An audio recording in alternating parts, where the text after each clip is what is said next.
Midnight Monster here.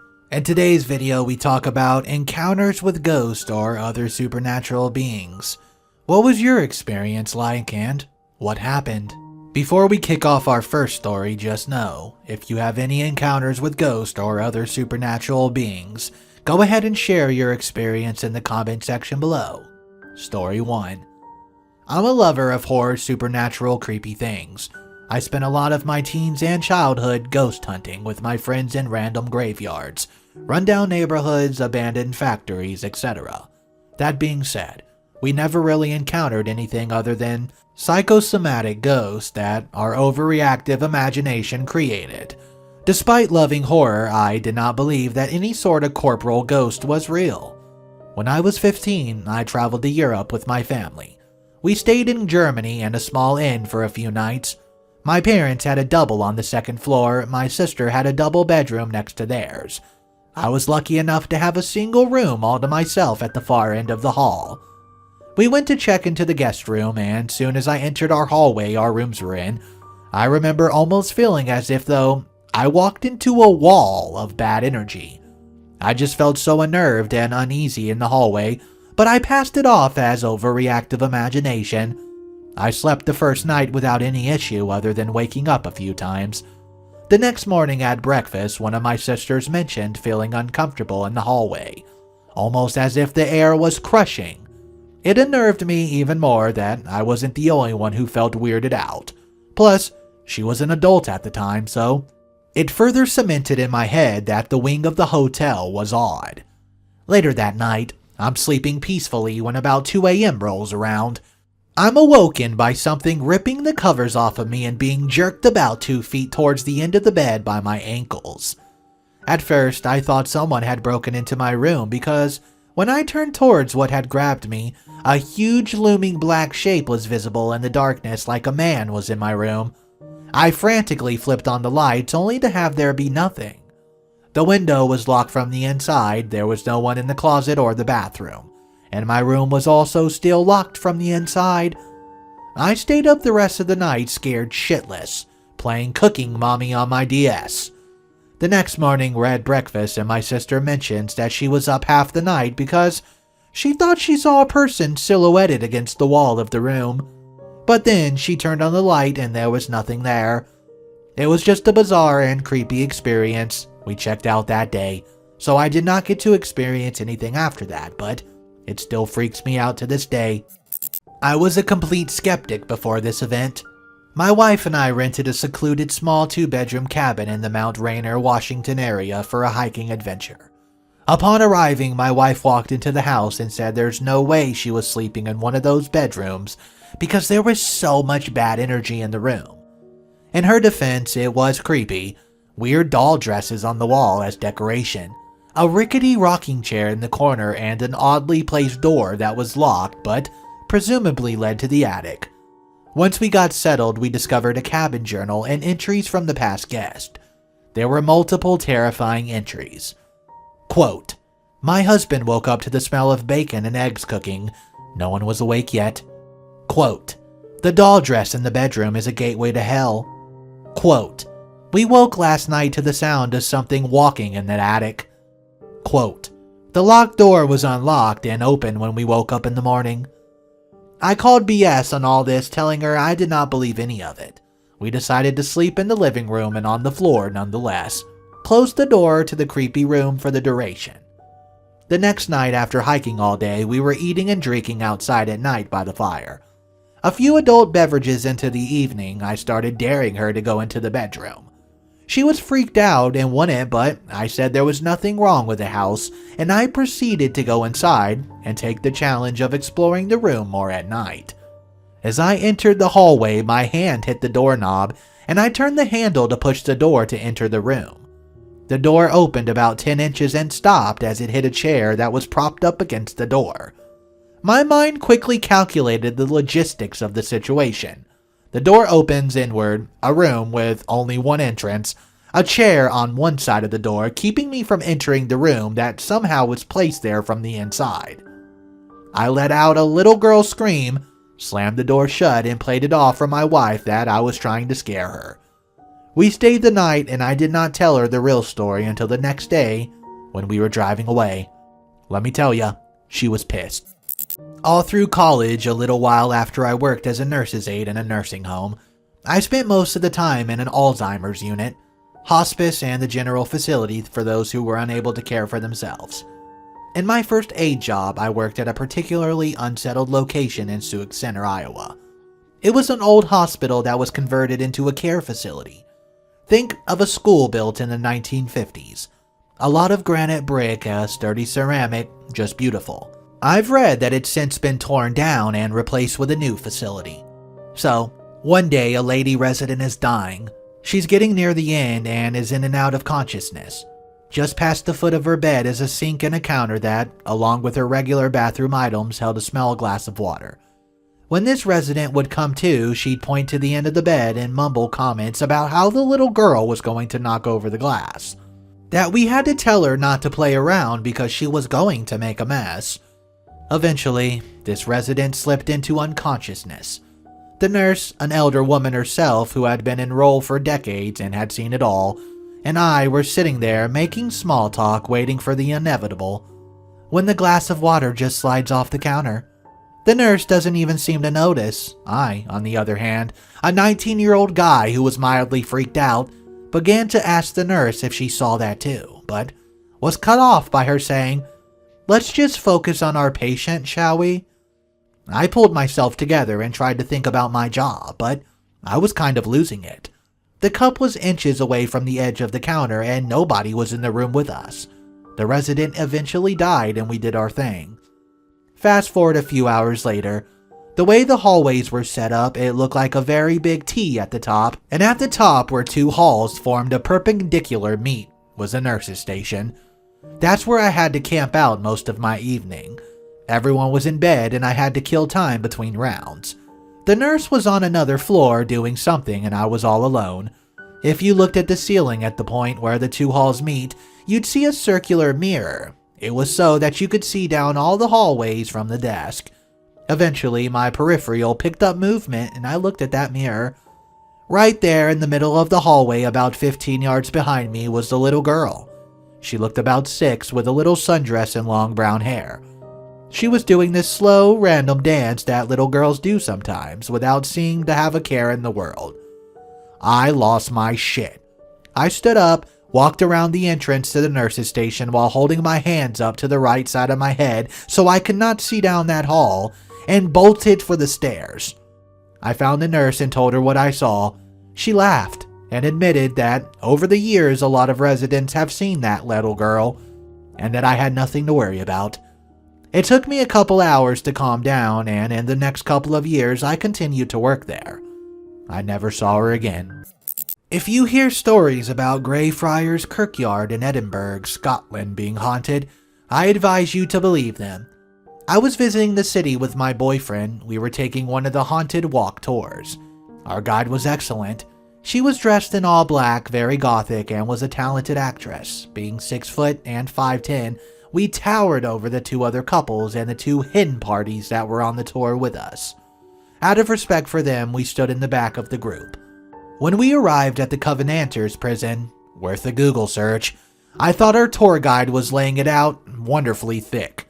She seemed genuinely concerned for our safety. She discussed how people get pushed, pulled, scratched, etc. She told us that there was no shame in wanting to leave. If we did get scared, she would let us out. We were having a great time. And then something yanked on the back of my head. My boyfriend saw me jerk back and we both spun around, but we were at the back of the group and it impressively strong and it scared the crap out of me. We continued into the crypt in the Covenanters prison. Again, we stood at the back of the pack, but this time I was a little less happy about it. While our guide talked, I felt another tug on my hair. This one was much weaker than the last, so I could have just caught my hair on my jacket or purse, but I was still freaked out. Some of the girls from the other hidden parties were pretty impaired. One girl was standing in front of us. I remember thinking she was very brave to wear white pants and a light yellow t-shirt to the muddy cemetery on a rainy day. She started jerking her right knee forward at an odd angle. After a few times, She turns around and yells, "Stop fucking kicking me." Shit. My boyfriend and I look at each other and the other couple standing beside and slightly in front of us.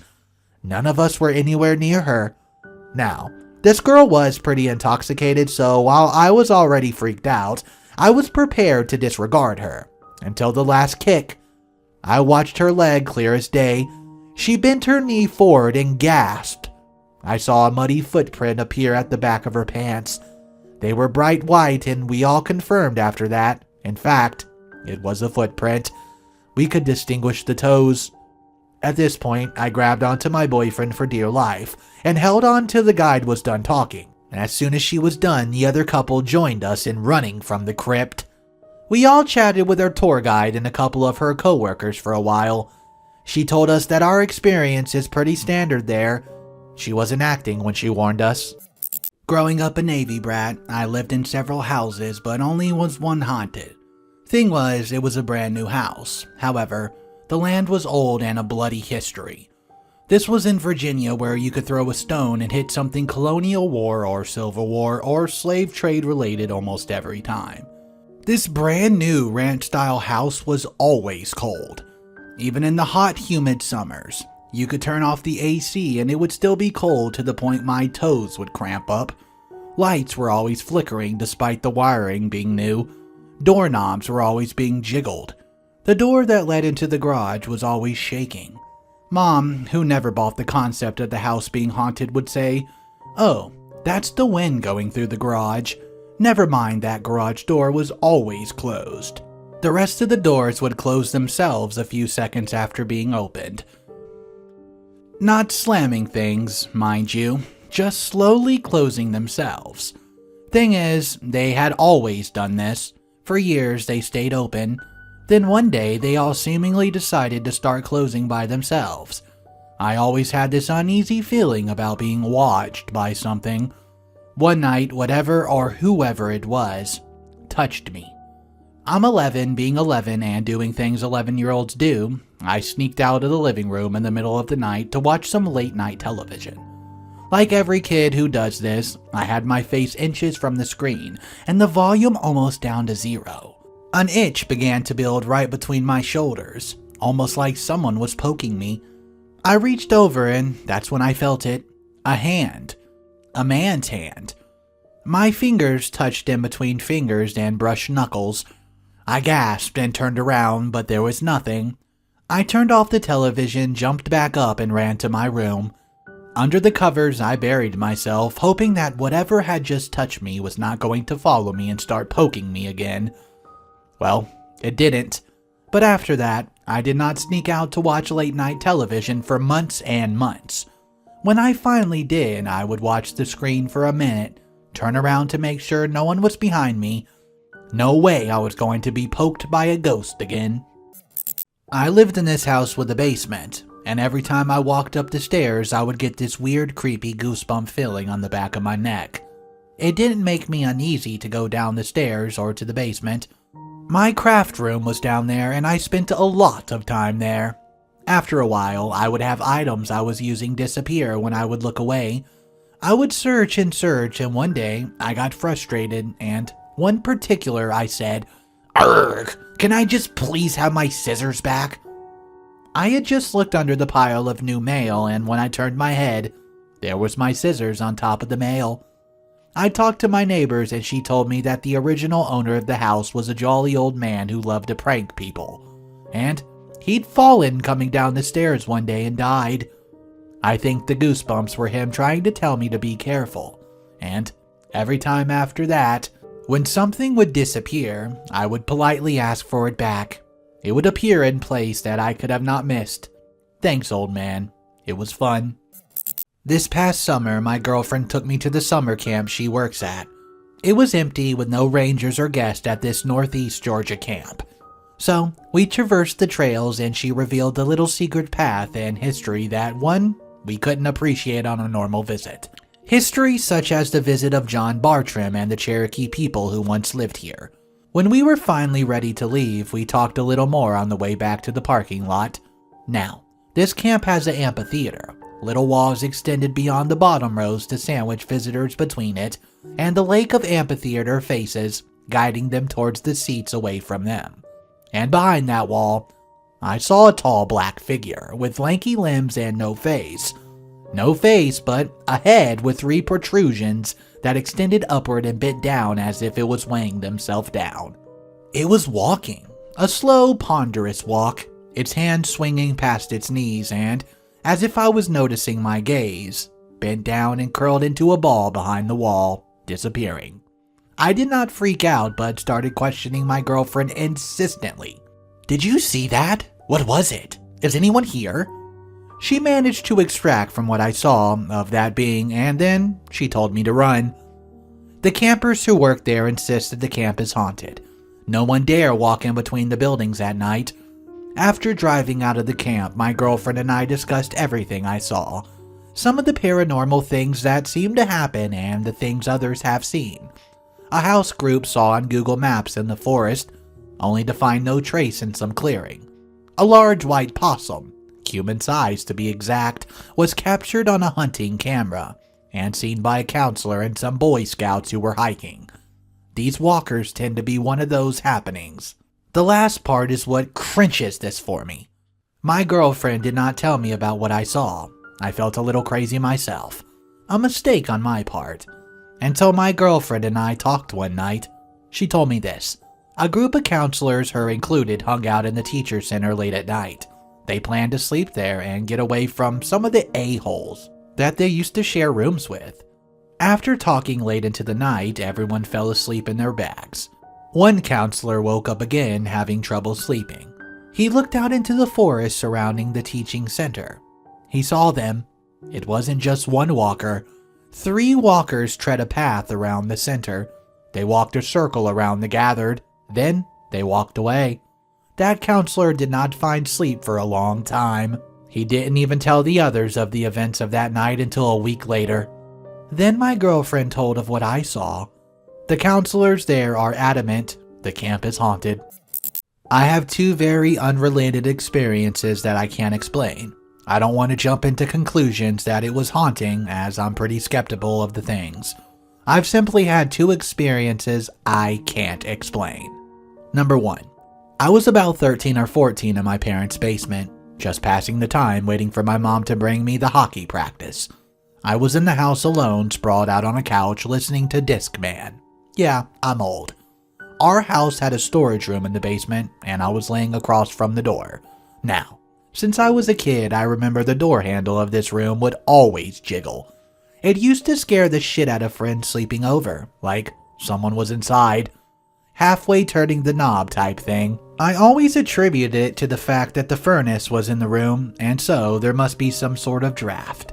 Anyways, on this particular day, I thought I saw something out of the corner of my eye. I turned around and the door was wide open.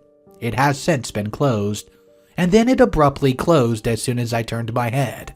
Like something or someone opened it to take a look and then got spooked what they saw. I immediately jumped up and left the house.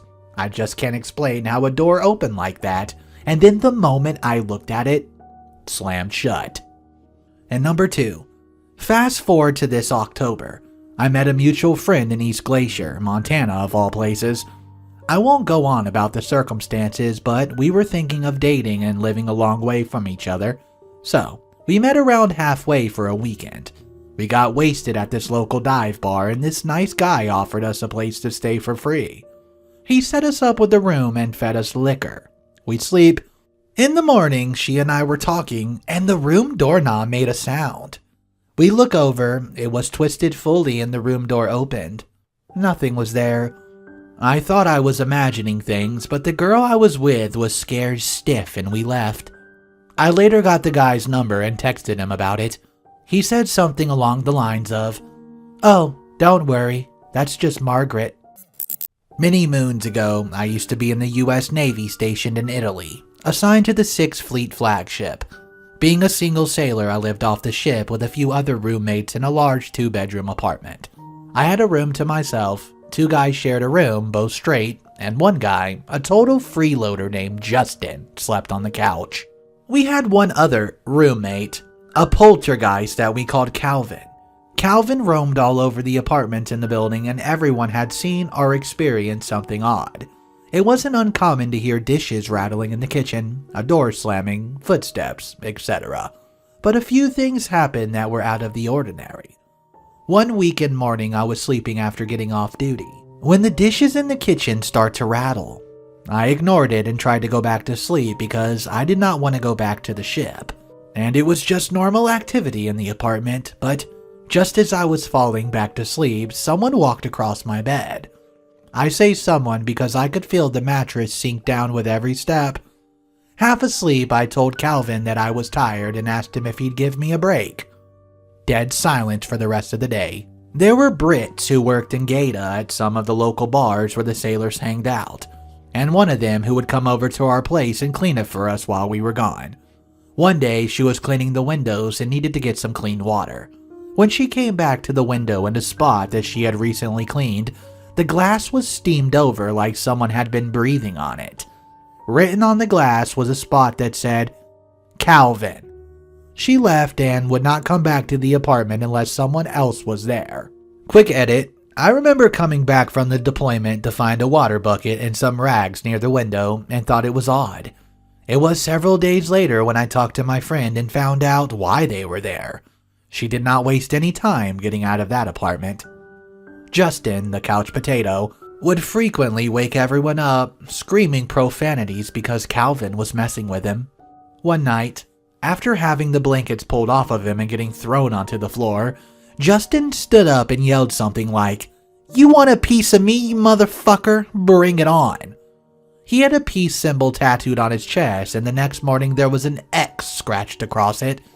It was several months before Justin came back to that apartment, and he wouldn't stay by himself. That was the only violent thing that Calvin ever did. For the most part, it was just harmless pranks. Bill, one of my other roommates, and I were sitting in the living room. I forgot where we were talking about. He was sitting on a couch that was parallel to the hallway, but because he was looking at the main door to the apartment at the end of the hall, was in his peripheral vision. I was sitting in a chair with my back to the same hallway. Occasionally, Bill would look down the hall, and almost like he had a nervous tic. I asked him what was wrong, and he said he kept seeing something out of the corner of his eye, but every time he turned around to look, it was gone. I told him the next time he saw something to keep looking at me and just use his peripheral vision. A few minutes later, Bill turned pale and I could see him break out into a sweat, even though I was several feet from him. He said there was a woman with long hair at the end of the hall and a long flowing gown or some sort of old dress, and there was a light behind her so he could not make out her face. Fast forward to last year when I was talking to my wife, who was from Gaeta, about Calvin. She got an odd look on her face and called her mom to verify something that she remembered from her childhood. When she got off the phone, she told me about this medicine woman that her mother used to take her to see when she was a child. This woman could cure someone just by touching you where you hurt. Oddly enough, she lived on the bottom floor of the apartment building that Calvin called home. Midnight Monster here. That was 9 stories that people shared of encounters with ghosts and supernatural beings. Make sure you share your thoughts and comments down below. If this is the type of video that you were into, make sure you subscribe to the channel because Midnight Monster does upload daily videos.